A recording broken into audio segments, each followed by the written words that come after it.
At narito na naman ang mainit na balita mula sa mundo ng politika. Isang controversial na isyu ang sumiklab ngayon sa politika ng bansa. Ang sinasabing hatian ng pera na nakulimbat ay nagdulot ng matinding alitan sa pagitan ni First Lady Lizatan Smugs at ng kanyang asawa na si President Coutinho Norte Jr. Ang isyong ito ay nagudyok sa isang iskandalo na ngayon ay pumupukaw sa pansin ng publiko. Ayon sa mga saksing malalapit sa mga pangunahing sangkot, isang malaking halaga ng pera na di umano ay nakulimbat mula sa mga proyekto ng gobyerno ang naging sanhi ng matinding alitan sa pagitan ng mag-asawang Marcos. Nakasaad na ang hatian na nasabing pera ay hindi naging maayos kaya't nagkaroon ng matinding tensyon at mga isyu sa loob ng kanilang pamilya. Ibinunyag ng ilang insiders na si Liza Smugs ay naghihinalaan na hindi na ipatupad ang tamang alokasyon ng pondo. Ayon sa mga ulat, si President Coutinho Norte Jr. ay hindi natuwa sa mga paratang na kinakasangkutan ng kanyang asawa, ang First Lady. Inihayag ng mga opisyal na ang mga akusasyon laban sa kanyang pamilya ay nakakapagtaas ng tensyon sa loob ng Malacanang. Si PBBM sa harap ng matinding pressure ay nagbigay ng pahayag na nagsasabing ang issue ay isang simpleng hindi pagkakaintindihan at walang kinalaman sa anumang uri ng panlilinlang. Samantala, patuloy nang dumagsa ang reaksyon mula sa publiko at mga eksperto sa issue ng hatian ng pera. Marami sa mga mamamayan ang nagbigay ng kanilang saloobin at may mga nagsasabing ang insidente ay patunay lamang ng malupit na pamamahala at hindi pagkakasunduan sa loob ng administrasyon. Ayon naman sa ilang political analysts, ang isyong ito ay maaaring makasira sa kredibilidad ng kasalukuyang pamahalaan at magdulot ng mas maraming kontrobersiya sa hinaharap. Sa ngayon, ang mga opisyal mula sa Malacanang ay nagsasabing isinasagawa pa ang mga investigasyon hinggil sa nasabing issue. Hanggang ngayon, hindi pa malinaw kung ano ang magiging epekto nito sa pamahalaan ni President Marcos. Habang patuloy ang mga usapin ukol sa isyong ito, inaasahan ng publiko na malalampasan nila ito at magtutulungan ang mga leader upang maibalik ang tiwala at katahimikan sa bansa. At yan nga mga balitang ating pagkakatutukan, at kung bago ka pa lamang sa aking channel ay huwag kakalimutang mag-like, share and subscribe para updated ka sa aming mga bagong balita dito sa Tatak Pinas.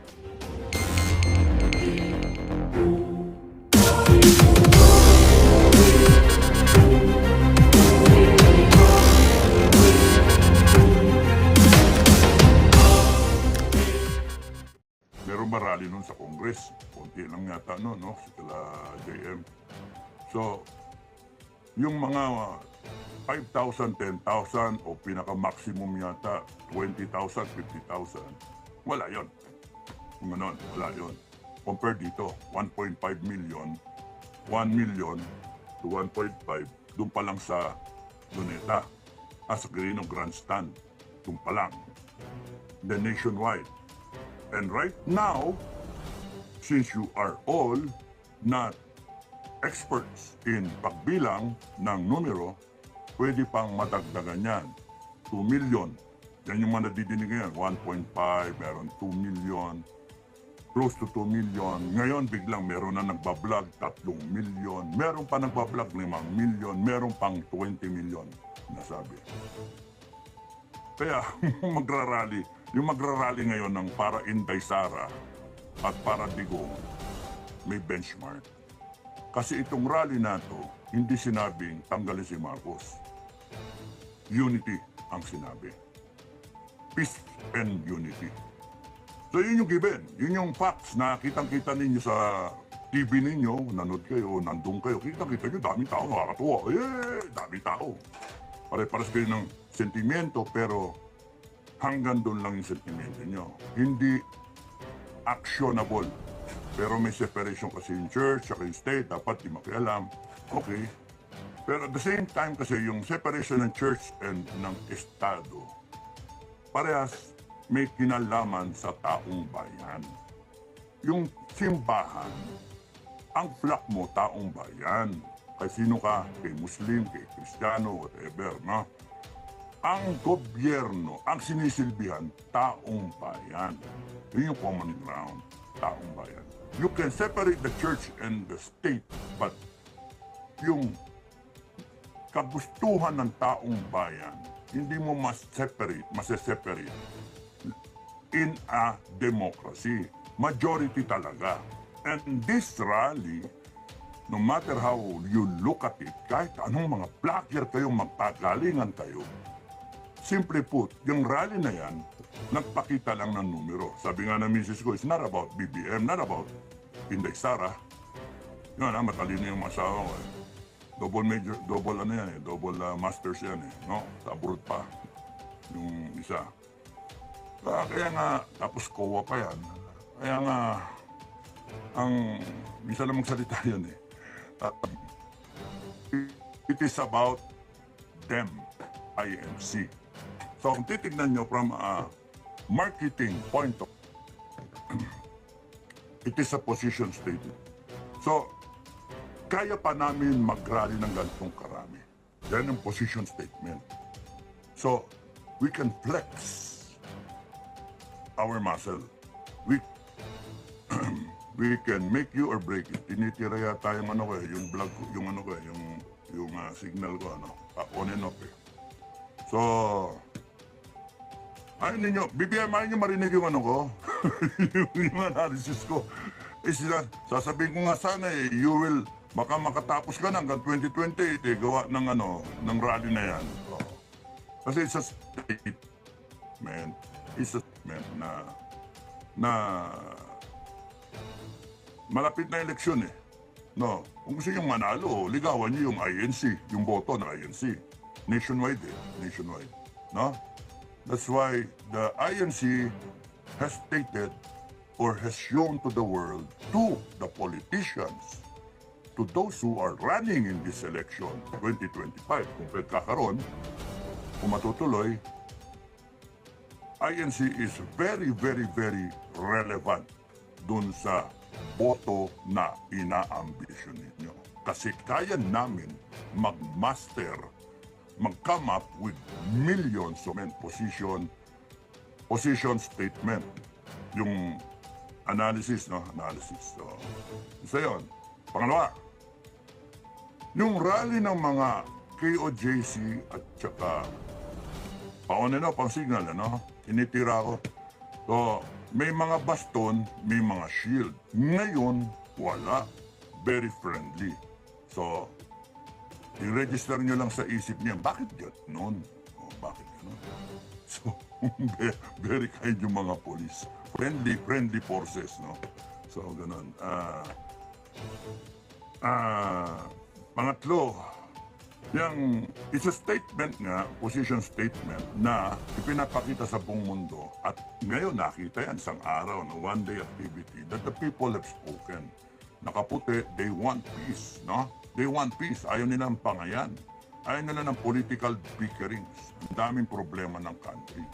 So parang just like that, nakalimutan niya yung budget, nakalimutan natin in one day, nakalimutan natin lahat yun. Budget, yung pinag-awayan, yung contempt, yes or no, yung mga ganun. Nakalimutan lahat yun. Ano yung mga tao, masaya, nakakita ulit tayo ng ganung karami kasi isang taon na tayo na nag-ano ng mga rally, nakikita natin ang kukunti. Ngayon biglang dumami. At salamat sa INC, napakita nila yon, no? At may mga sumali pa. Pero nandiyan pa rin si BBM. Walang nangyaring withdrawal of support. No. Eh bakit pag withdraw of support? Okay, mapikon sa AAP tsaka PNP. Ba't naman mag-withdraw ng support ng AAP tsaka PNP? Eh wala naman sinasabi sa rally na BBM resign. Wala naman sinasabi. Sabi niya lang peace and unity. At tuwan-tuwa yung AAP, wala ang problema. Peace and unity, tuwan-tuwa yung AAP, PNP, wala problema, yay! Di ba? Walang withdrawal of support mangyari dyan kasi nga peace and unity. Pero pag sinabihan ng pagkasinigaw nyo, BBM, terminated ka na, talaga mamimili ng side na yan, mga AAP, PNP. Pero ngayon, hindi mangyari yun. So, tuloy ang nakawan, tuloy ang Boda Bill, tuloy ang ayuda, yay! Tuloy ang ayuda. So, may budget na naman, 2025. Tuloy yan, siguro next year ulit, 2026, 27, 28. Ang game plan is manalo sila sa 2025, yung mga politiko na pro-administration. How they gonna do it? Nakikita na nila ngayon kasi with the rally, nag-flex ng muscle yung INC. Kung kailangan gusto nyong manalo, ligawan nyo kami, may boto. Boboto namin kayo. Ganun yung dating yan. So, very relevant ang INC. Ngayon yung ibang grupo, bakit hindi na natuloy? Ba't hindi na nag-rally? ang hearing ko nagkaroon ng ano ano tawag doon, tawaran. Doon sa grupo namin merong mga sinusulot may sinusulot. May nagsasabi sa akin na mga ka-FGF na nilalapitan sila ng ano at nag-o-offer ng mga project, nag-o-offer ng ano pera. So, ang dumi maglaro nitong ano na to, ng administration. So, masama ang loob siguro na. Wala talaga. Okay, so ano pa yung sasabihin ko? Ngayon, yung ibang vlogger, ang binabanatan ngayon, FGF. Mag-rally na kayo naman. Loko-loko pala kayo. Bakit? Ba't kami magrarally? Ayan na nga pinakita na ng taong bayan.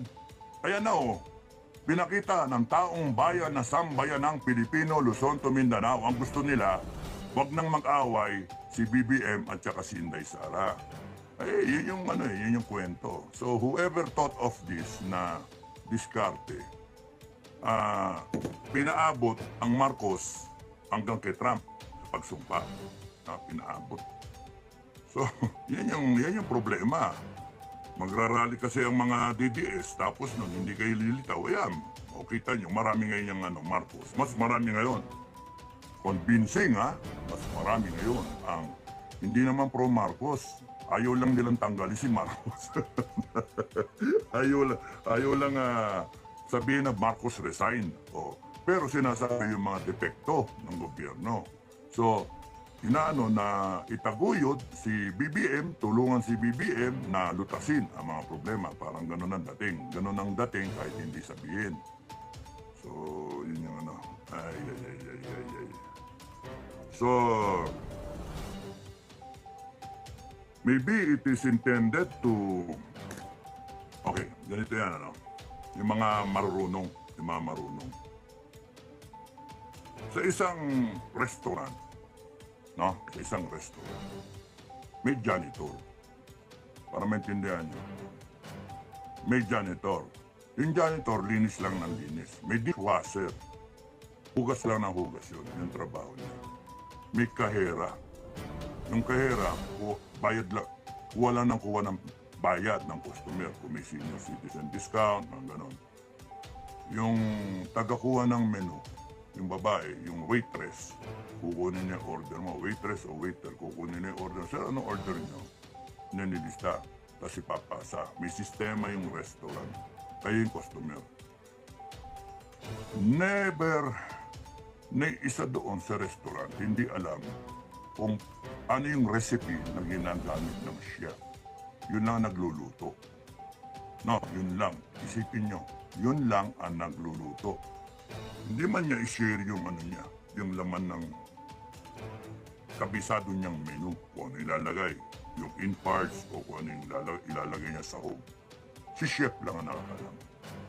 Okay? Kahit si business owner ng restaurant, hindi niya alam kung paano lutuin chef. Business owner na yun, hindi niya alam. Pero, alam niya, magaling si chef magluto.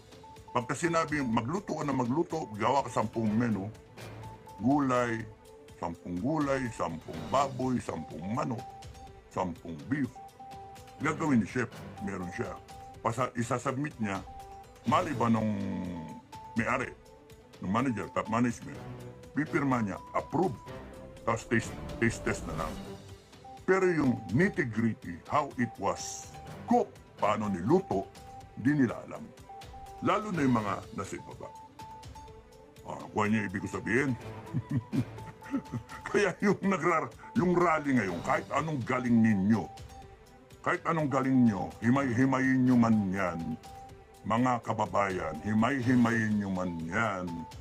At kung ano man ang tinapos nyo, kahit PhD kayo, kahit high school graduate kayo, PhD, masters, college graduate, kahit professional kayo, engineer, kahit 20 years kayo, 30 years kayo, Mag-military service kayo, nag-general kayo. Magpo-fall kayo sa kategorya nung isa doon sa mga sinabi ko. Janitor, waitress, waiter, no? Dishwasher, mas mababa pa rin dishwasher, di ba? And then, yung kahera, no? Yung kahera. And then, yung bistro. And then, yung manager. Yung chef nandun somewhere. Hindi nyo alam kung paano niya niluto yung menu. So, kahit anong argumento gawin ninyo, hindi nyo naintindihan yung menu, yung sinalang. Okay? Kaya ngayon, binigay sa inyo, ayan na, nakaserve na. Rally. Doon din sa armed forces. Yung private, hindi alam kung bakit ganon yung plano. Yung private, hindi alam yon. Basta ratatatat ka lang. Pag sinabi sa'yo, lusob, lusob. Sir, may tama ko. Doon ka sa paggamot ka. Yung ganun ba? Lusob. Yun lang alam ng sundalo. Lusob. Walang antras. Lusob, lusob. Yung sarhento, alam niya kung paano niya gagamitin yung tropa. Ganon din yung tinyente, ganon din yung kapitan, yung mas maraming tropa. Pero hindi nila alam kung ano pinag-usapan ni Colonel at ni General. Lalo hindi nila alam kung ano pinag-usapan nung 1-star, 2-star, 3-star, 4-star at ng Commander-in-Chief. Lalo hindi nila alam ang pinag-usapan ng Commander-in-Chief at ng mga politiko kalyado or kung sino man ang kinausap ng Pangulo. Ang aabot na lang sa iyo, sa iyong kaalaman, need to know basis. Yun lang. Kaya kahit anong interpretasyon ang gawin ninyo mga kababayan, hindi ninyo alam kung ano talaga. Ang pwede nyo lang is haka-haka. May pera bang involved kay General? May pera bang binigay? Wala, haka-haka lang kayo. Meron bang pinag-usapan dito? Na sige mag-ano kami magpe-perform kami, tapos ang boom una na. Hindi nyo alam. Ganon din yung chef. Hindi nyo alam kung ano niluluto niya, kung ano ginamit niyang recipe, ingredients. Basta niluto. Ayan. Ayan na. Kaya kahit anong tirada ng kahit sino mang vlogger o sino mang analyst, hindi nyo maiintindihan. Maghaka-haka lang kayo. Hindi ninyo alam kasi yung menu. Hindi nyo alam na si chef may kausap na ibang chef. Hindi nyo alam kunyari ang presidente may kinausap. Kaya nga kami sa level ng FGF, para maintindihan ng mga ng mga kasama ko, nila, nag-uusap kami nila Commander Bukay, no? Nakusap namin yung mga commander. Basta kami, sinabi namin, masama ang kutob. Hindi tama merong hindi tama. Kumbaga sa I use that analogy. Merong nagluluto dito, hindi natin nakikita. Kaya nga, ang desisyon ko, hindi ako pupunta. Ayoko magamit. Ayokong lumaro kasi meron akong hindi tamang nakikita. Kumbaga sa hunter, meron hindi tama galit na galit ka, hindi ka sisigaw ng resign. O sige, kung ano-ano yung ibabato sa'yo. Separation ng church, etc. Bibirahin pa ako sa vlog ng iba, gagawin pa akong content, no? Ngayon, meron pang nagko-content dyan na binibira ako, kondom daw, no? Ginamit. Pero dyan, meron pa yung sinabi. Tinatakot na ako na huhuli na raw, putang ina nyo, no? Bring it on. Gusto nyo revolusyon? Bring it on. Gago kayo Subukan ninyo, the moment na pag uminit ang ulo ko na pagdiskitahan ko, yari kayo, no? Bring it on. Ang putang ina ninyo. Abuso kayo, mga gago kayo, abusado kayo. Yun lang yun. Kayo ang umabuso, kayo ang tumarantado sa Pilipino, kayo pa ngayon ang may katuwiran. Mga PI kayo, ha? Mga PI kayo. Hindi kami nagkakasama. tandaan niyo, hindi kami natatakot sa inyo. Kayo ang matakot sa amin kasi the moment na umikot ang gulong, yari kayo sa amin. It will be a lifetime of torment. I promise you that. A lifetime. Bubuhayin namin kayo. Pero habang buhay kayo na pinapahirapan para lang matandaan ninyo, pagsisihan ninyo yung ginawa ninyo sa Pilipino. Mga hayop kayo. Ang ninyo, kayo pa yung may katwiran yan. Tapos ginagamit pa ninyo. Ano? Lahat ng chef, lulutuin namin. Ang ninyo, lahat ng chef, lulutuin namin. Okay, so yun yung meron pa ba ako na yung nagbabadya na hunta, may nagsasabi ng hunte. Hindi na constitutional yun. Kayong mga ex-military na retired, naintindihan ko kayo, ayaw nyo kay Inday, ayaw ninyo kay Marcos. Pero anong karapatan ninyong kayo tatayo? Wala kayong mandato. May konstitusyon tayo.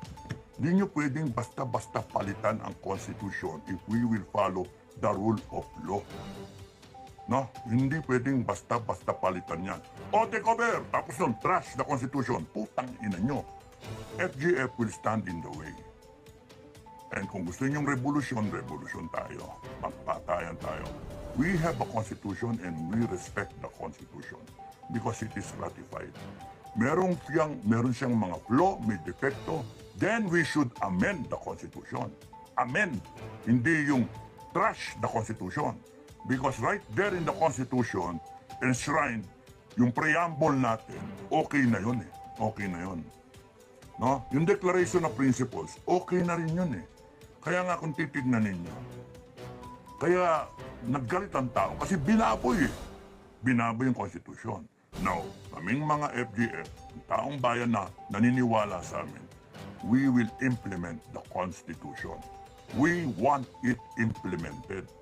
Ayaw namin na ginagago nyo. Tarantado kayo, mag-ingat kayo kasi kayo na nga yung nakinabang, kayo na nga yung maling ginagawa. Tapos gusto nyo ngayon, kayo pa mag-take over.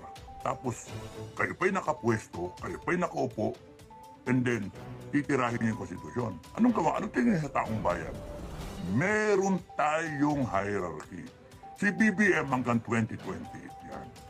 Hanggang hindi siya tinatanggal ng taong bayan, presidente yan hanggang 2028. Si BP Sara, Vice President yan.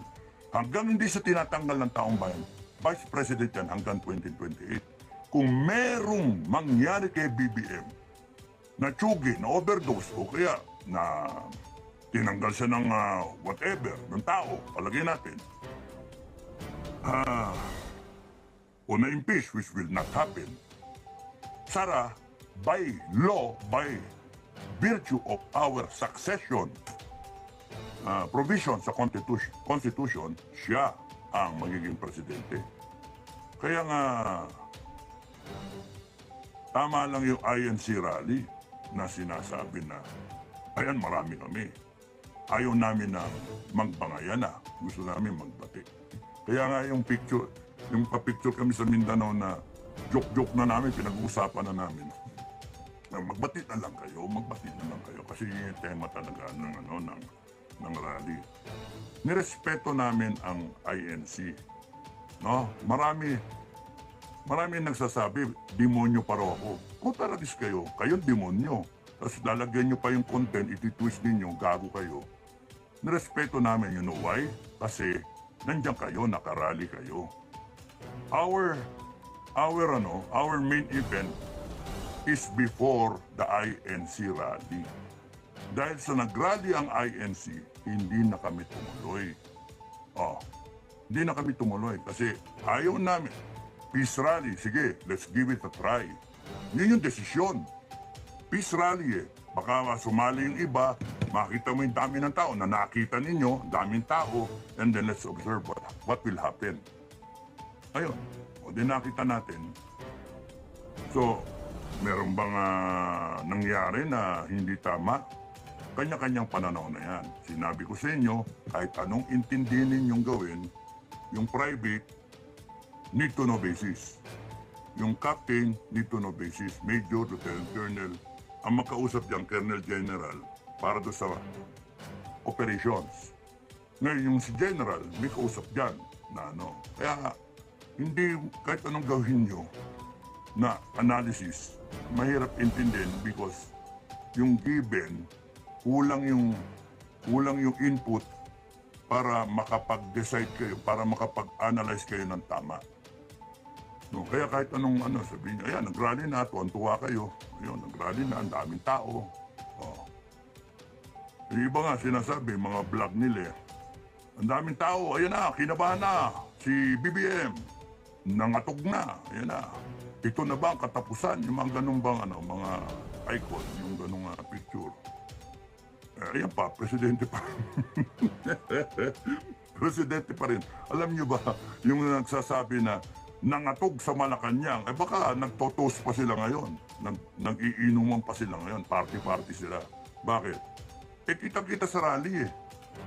Kitang-kita eh, na gusto ng tao, move on, walang away. Yan yung pinakita doon sa rally. Yun yung magiging interpretasyon. At yung nakikita nyo ngayon, gaya na sinabi ko, panay drone shot, pinapakita yung dami. Yung estimate. O ngayon, kita sa buong mundo, nagrally yung mga tao, gusto peace and unity nila Inday Sara at ni BBM. So, nandun tayo ngayon. So, nandito na tayo, galit na, gusto ng palitan. Nandito na tayo, gusto ng palitan. We the sovereign people, kikilos na talaga, na dampen. Mainit na yung kalooban, ang galing nila mag-isip, biglang nandito tayo ngayon. Naging malamig na tubig ulit. No? Sino magrarally ulit? Gusto nyo kumilos ang FGF ngayon? Bukas? Ay, nakko. Ano kayo? Walang magrarally ngayon. Aabot na yan hanggang kay Trump na sumumpa. At ang makikita ng mga foreign leaders, suportado ng taong bayan, si Marcos. Yun yung pinalabas dyan sa rally na yan. Ngayon, kahit anong gawin nyo, yun yung epekto. Kahit anong gawin yung balitaktakan, yun yung epekto. Tapos ang susunod dyan, lalapitan nila yung mga tao sa FGF, yung mga grupo-grupo, affiliate, no? Para kuhanin. Kasi sa numbers game. So, utik-utik titipakin nila yung mga kalyado ng FGF, ng mga commander, no? Meron ng mga nagpapakita ng mga indikasyon. Meron na.